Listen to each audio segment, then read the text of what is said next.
Akhirnya ya, kabar yang udah ditunggu-tunggu datang juga. Kewajiban pakai masker dilonggarkan. Enak juga sih ya kalau nggak harus pakai masker di luar ruangan.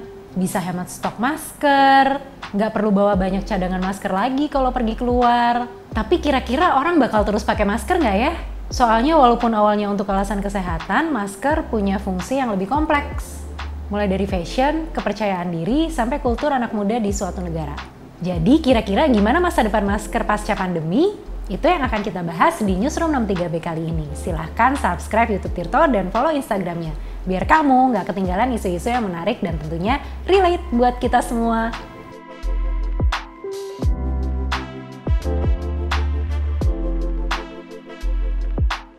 Pemerintah memutuskan untuk melonggarkan kebijakan pemakaian masker. Pas denger berita itu, kamu senang atau malah deg-degan?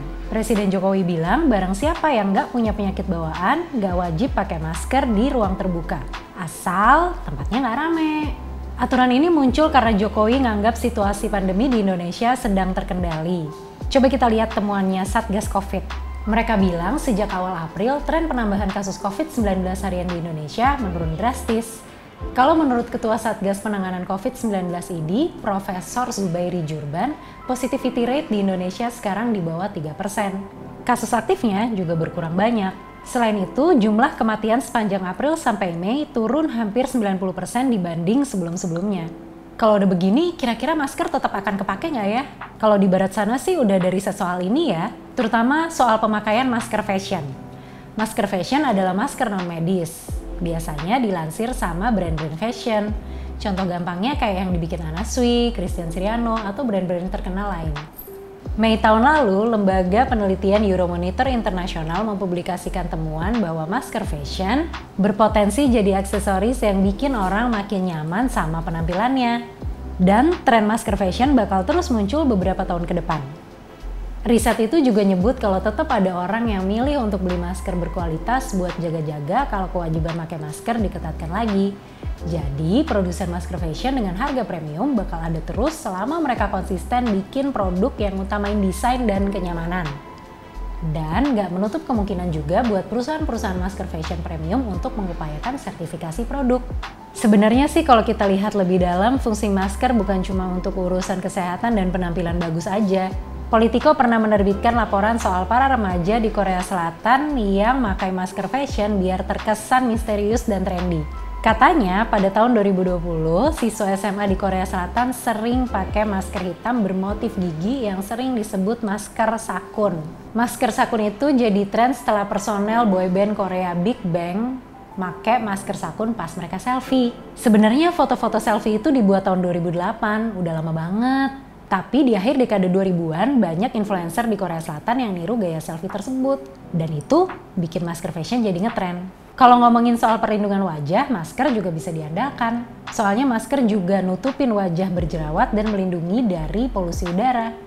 Kalau kata Catherine Kim yang sempat nulis di Politico, di Korea Selatan wajar banget ngelihat orang pakai masker di jalan-jalan dan stasiun subway, terutama di musim panas. Di Jepang, kasusnya unik juga. Japan Today pernah melansir penelitian yang nyebut bahwa alasan orang muda pakai masker tuh karena buat nutupin wajah tanpa riasan, biar wajah terasa hangat, biar wajah kelihatan kecil, biar tenggorokan gak kering pas tidur. Wow, bisa kepikiran ke situ ya? Dan tren ini udah ada sejak 10 tahun yang lalu loh. Jadi sejak saat itu perusahaan-perusahaan produsen masker di Jepang mulai memproduksi masker medis dan non-medis dengan desain yang bagus. Kalau pemikirannya para remaja Jepang sih, mereka pakai masker karena nggak suka nunjukin ekspresi wajahnya, nggak mau orang lain tahu suasana hatinya. Fenomena ngumpetin ekspresi ini sempat dibahas sama Yuzo Kikumoto, dia pengarang date mask Izonzo. Kata dia, remaja-remaja Jepang tuh punya kecenderungan untuk merasa takut nunjukkan diri mereka ke teman-teman sebaya. Ada juga yang bilang kalau nutupin ekspresi pakai masker muncul karena generasi muda di Jepang makin terbiasa berinteraksi lewat medsos sama email. Di luar itu, ada kalanya masker dipakai buat nunjukin pilihan politik. Misalnya yang terjadi di Amerika Serikat waktu mantan Presiden Donald Trump menetapkan kebijakan pemakaian masker selama pandemi. Among Democrats, almost everyone said they wore a mask in public, but significantly fewer Republicans said so.